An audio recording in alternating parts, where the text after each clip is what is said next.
কটিয়াদী উপজেলার মোমরদিয়া ইউনিয়নের ৪০০ বছরের ঐতিহ্যবাহী কুড়িখাই মেলার ডেক বসানো সম্পন্ন হয়েছে। সোমবার প্রথম প্রহরে ডেক বসিয়ে মেলার উদ্বোধন করা হয়।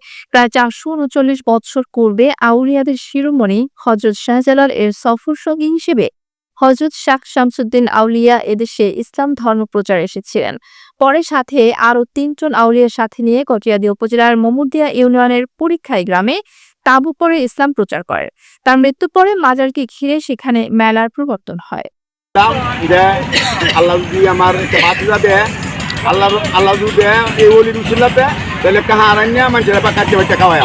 তো ওনার দরবারে আমার মা মানসিক করছে যে দুজি আমার ছেলের ঘরে আল্লাহর রহমতে কোনো সন্তান হয়, মানে ছেলে মেয়ে কোনো পছন্দ একটা সন্তান হয়, তাইলে দেখবো সোমবারে আমরা এই অলি দরবারে একটা গুরু নিয়ে যাবো, এই গুরুটা বিরিয়ানি কইরা আমরা এই মেলাটাকে সুন্দরভাবে পরিচালনা করার জন্য দায়িত্ব নেই এবং আমরা ইনশাল্লাহ আমাদের সর্বশক্তি দিয়ে এই মেলা যাতে সুন্দরভাবে পরিচালিত হয়, এখানে যাতে কোনো ধরনের দুর্নীতি না হয় এবং এখানে মানুষ যাতে